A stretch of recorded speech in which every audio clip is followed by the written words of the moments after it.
Recientemente se han celebrado varias cumbres en todo el mundo. El BRICS ha admitido a 6 nuevos miembros en desarrollo.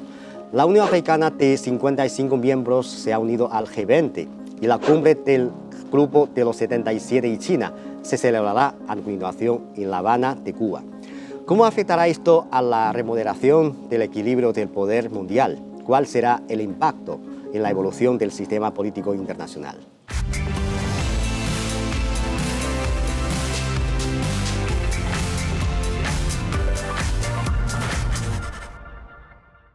El Club de los 77 surgió en 1964 tras la rúbrica de una declaración conjunta de 77 países en desarrollo emitida a finales de la primera sesión de la Conferencia de las Naciones Unidas sobre Comercio y Desarrollo celebrada en Ginebra. La aparición del grupo tiene como objetivo reforzar la solidaridad y la cooperación entre los países en desarrollo en el ámbito económico internacional, promover el establecimiento de un nuevo orden económico internacional y fomentar el proceso de desarrollo económico y social de los países en desarrollo. Aunque China no es el miembro del Club de los 77, siempre ha apoyado sus reivindicaciones justas y demandas razonables. En 1991, en la reunión preparatoria de la Conferencia de las Naciones Unidas sobre Medio Ambiente y Desarrollo, China y el club presentaron conjuntamente por primera vez un documento de posición. Desde entonces, el Club de los 77 y China se ha convertido en una plataforma de cooperación multilateral más importante para los países en desarrollo. En nuestro vídeo de hoy conversaré con la señora Aymara Herder, directora del Centro Venezolano de Estudios sobre China, para analizar sobre la cumbre del G77 más China que tendrá lugar en La Habana, así como la tendencia de la política internacional detrás de la cumbre. Hola Aymara, en su opinión, ¿cuáles serán los temas destacados en la cumbre del G77 más China en este año? ¿Qué mensajes cree que emitirá la cumbre al mundo? Entre los temas que se abordarán en esta cumbre, rescato el lema principal de la cumbre, que se titula Retos actuales del desarrollo, el papel, y se va a estudiar el papel de la ciencia y la tecnología, así como la innovación. Ujú. Entonces, sin duda, la necesidad de que los países que integran el G77 más China progresen o cooperen en materia de desarrollo tecnológico e innovación, creo que va a ser uno de los temas fundamentales que se va a debatir en esta cumbre en La Habana. Ujú. Y en ese contexto, creo que el papel de China es fundamental, ya que si revisamos el desarrollo que ha tenido China en los últimos años en materia de científica, de innovación y tecnología, cito alguna cifra. La Organización Mundial, por ejemplo, de propiedad intelectual, publica anualmente un índice que es el índice de innovación y Ujú. desarrollo.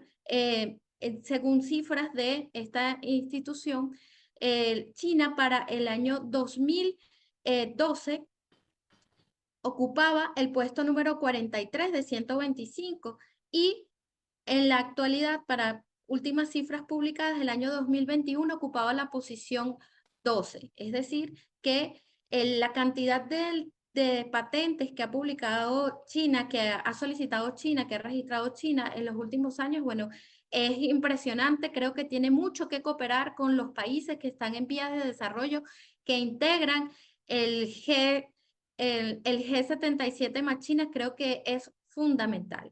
Ujú. Por otro lado, la inversión que hace China en ciencia y tecnología es más o menos el 2,44% de su PIB. Creo que también sirve de referencia para el resto de los países que, si bien son países en vías de desarrollo, el desarrollo científico nacional es fundamental para mejorar la calidad de vida de la población en distintos aspectos.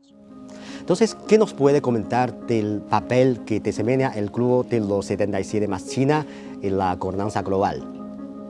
Creo que esta organización está integrada por 134 países. Si lo vemos desde el punto de vista geopolítico, estamos hablando de más del 80% de la población mundial, de tal forma que es una organización que es muy heterogénea por su naturaleza y que es el rostro de los países y de los pueblos que de alguna forma han sido históricamente oprimidos o que sufren de pobreza, etcétera.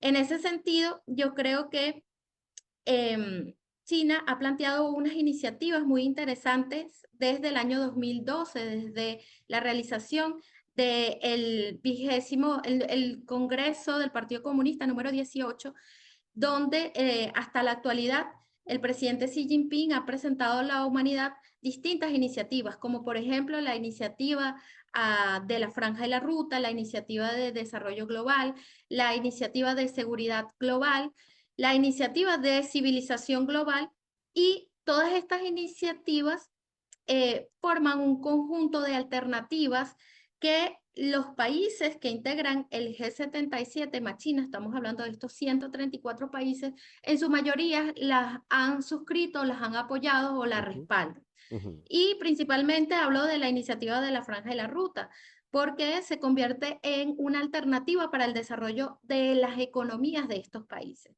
De tal forma que China, como potencia emergente, enmarcada en una nueva forma de ver la multipolaridad, respetando siempre la soberanía de cada uno de los países y la autenticidad de sus pueblos. Entonces, creo que es muy importante ver hacia estas iniciativas que son una alternativa ujú. para que se consolide un mundo multipolar. Aymara, mira, recientemente hay una serie de acontecimientos en el mundo, como por ejemplo la ampliación del BRICS, la integración de la Unión Africana en el G20 y la cumbre del G77 más China, que se va a celebrar en la ciudad de Habana. Todo esto refleja la creciente multipolaridad de nuestro mundo, pero también hay que decir que estamos en un mundo muy conflictivo. Entonces, en este momento se nos ocurre a la mente una pregunta. ¿Hacia dónde va la gobernanza global? Sí, incluso es un tema de estudio en las universidades de todos los países del mundo, ¿no? Y de Sí. debate para cada uno de los gobiernos y los pueblos. Hay un concepto que particularmente creo que es importante destacar, que es la construcción conjunta de un futuro compartido. Yo creo que la gobernanza global va precisamente por su carácter multipolar, que es el que se está construyendo en la actualidad, va hacia compartir ese futuro. Y yo creo que crear conciencia en los pueblos del mundo de que el futuro de la humanidad está en nuestras manos y debemos rescatarlo en la actualidad.